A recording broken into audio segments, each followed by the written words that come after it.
మీరు కాంచీపురం వెడితే కైలాసనాథర్ దేవాలయం అని ఒక దేవాలయం ఉంది.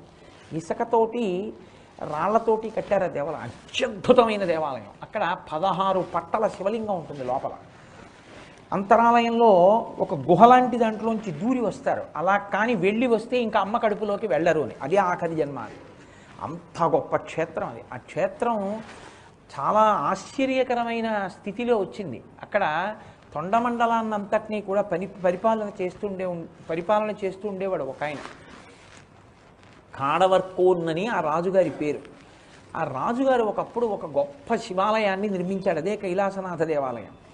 దానికి కుంభాభిషేకానికి ముహూర్తం పెట్టుకుని ఆలయంలో కూర్చుని పురమాయిస్తున్నాడు.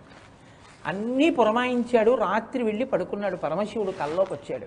అందరినీ పిలిచావా కుంభాభిషేకానికి అన్నాడు. పిలిచానన్నాడు. నాకు రావడం కుదరదేమనుకోకండి.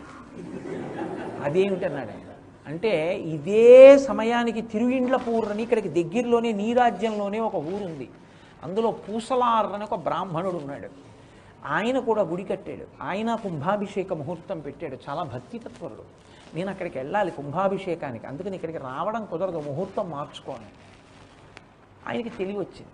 ఆశ్చర్యపోయి నా రాజ్యంలో ఇంకొకరు కూడా శివాలయం కట్టారా, కుంభాభిషేకమా, నాకు తెలియకుండా అని ఆయన ఆ తిరుగిండ్ల ఊరు వెళ్ళాడు రాజు మారువేషంలో. వెళ్ళి ఆ గ్రామంలో ఉన్న వాళ్ళని అడిగాడు. ఇక్కడ ఎవరో బ్రాహ్మణుడు ఇల్లు పెద్ద శివాలయం కట్టాట, ఎవరు పూసలారన్న బ్రాహ్మణుడు అంటే వాళ్ళు అన్నారు అతనికి మతి చెడిపోయింది. అతను ఎప్పుడు భ్రాంతిలో ఉంటాడు, ఏదో మాట్లాడుతూ ఉంటాడు. అదిగో అదే ఇల్లు, అరుగు మీద కూర్చుని ఏదో చేస్తూ ఉంటాడు. ఇప్పుడు వెళ్ళి మాట్లాడండి అన్నారు. శివాలయం కట్టడం లేదు, ఏమీ లేదు అలా అనేవాడు ఒకప్పుడు. శివాలయం ఏం కడతాడైనా అన్నారు.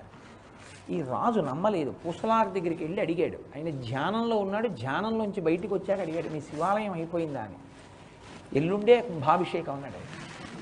ఏది శివాలయం అన్నాడు. నీకు కనపడదులే అన్నాడు. అదేమన్నాడు అంటే శివుడు నాతో ఎవరికీ కనపడని గుడి కట్టించాడు అన్నాడు. అదెలా కట్టారు మీరు అన్నాడు. నేను శివాలయం కడదామని ఈ గ్రామంలో ప్రతి ఇంటికి వెళ్ళి ద్రవ్యం అడిగాను. నీ మోహన్ నువ్వేం కడతామని ఎవరు ఇవ్వలేదు.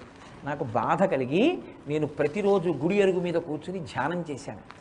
ఈ దేశంలో ఎక్కడెక్కడ గొప్ప గొప్ప శిల్పులు ఉన్నారో వాళ్ళందరినీ మనసా ఆహ్వానం చేశాను. ఎక్కడెక్కడ గొప్ప గొప్ప రాళ్ళు ఉన్నాయో వాటిని నదుల్లోంచి తీసుకొచ్చాను. ఇలా నేను కొన్ని సంవత్సరముల నుంచి శిల్పాలు చెక్కించాను. రోజు ధ్యానం, రోజు తయారు చేయించడమే.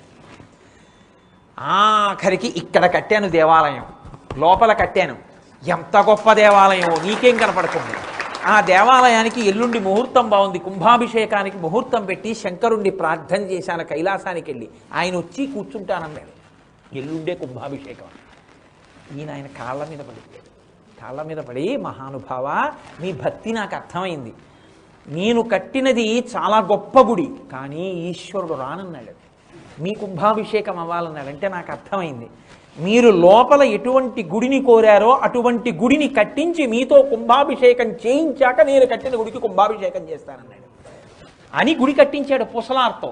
మీరు ఇప్పటికీ అక్కడికి వెడితే కైలాసనాథర్ దేవాలయం చూస్తే కాంచీపురంలో పొంగిపోతారు. అలా ఉంటుంది. ఎంత గొప్ప దేవాలయమో నిజంగా. అక్కడే మీరు కొంచెం జాగ్రత్తగా అర్చకులను అడిగితే మీకు పక్కనున్నటువంటి గది తలుపులు తీసి చూపించి నీరాజనం ఇస్తారు. ఊర్ధ్వతాండవమూర్తి, ఈ కాలు అంత పైకెత్తుతాడు ఆకాశం వరకు. ఊర్ధ్వతాండవమూర్తి అయి ఉంటే అమ్మవారు సిగ్గుపడిపోయి నిలబడి పక్కన శివుడికి నమస్కరిస్తున్న మూర్తి ఉంటుంది. అత్యద్భుతం. పార్వతీ పరమేశ్వరులకు పోటీ వచ్చింది. నువ్వు గొప్ప నేను గొప్ప నాట్యంలో. ఆవిడది లాస్యం, ఆయనది నృత్యం. ఇద్దరూ చేస్తున్నారు. ఆవిడ కాళీస్వరూపంతో చేస్తోంది, ఈయన శివస్వరూపంతో చేస్తున్నాడు.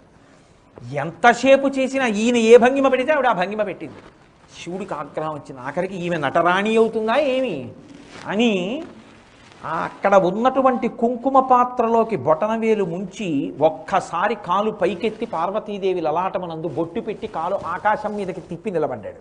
వామనమూర్తి ఆనాడు పాదం ఎత్తినట్టు నిలబడితే పార్వతీదేవి చూసింది కాళికాస్వరూపంతో. ఎంత గొప్ప నాట్యం చెయ్యగలిగినా పురుషుడిలా కాలు అలా ఆకాశం మీదకి పైకెత్తి స్త్రీ నిలబడలేదు, నిలబడకూడదు కూడా. కాబట్టి సిగ్గుపడిపోయి ఆవిడ నమస్కారం చేస్తూ నిలబడితే ఆయన నటరాజుగా పట్టాభిషేకం పొందాడు చిదంబరంలో. అది పక్క గదిలో ఉంటుంది వేరే. మీరు అడిగితే తీసుకెళ్ళి నీరాజనం ఇచ్చి చూపిస్తారు అర్చకులు కాంచీపురంలో. అద్భుతం ఆ క్షేత్రం నిజంగా. కాళికాదేవి ఆయనతో పోటీ పడ్డప్పుడు కోపంతో నాట్యం చేస్తూ ఒకలా ఉంటాడు, గడ్డం వరకు నీరాజనం ఇస్తే రుద్రమూర్తిగా ఉంటాడు ఆ నాట్యంలో. ఇక్కడి వరకే మీరు నీరాజనం చూస్తే కోపంగా ఉంటుంది, మీకే భయం వేస్తుంది. ఆయన నాట్యంలో గెలిచిన ఊర్ధ్వతాండవమూర్తిగా మోకాలు కనపడేటట్టు నీరాజనం పైకెత్తితే నటరాజుగా తాను గెలిచినప్పుడు పరమానందంతో నవ్వుతూ ఉంటుంది, అదే ముఖం. రెండు చోట్లకి నీరాజనం కదిపితే రెండు రకాలుగా కనపడుతుంది శివస్వరూపం. అంత గొప్ప మూర్తి కాంచీపురంలో ఉంది ఆయన కట్టినటువంటి గుడి. అంత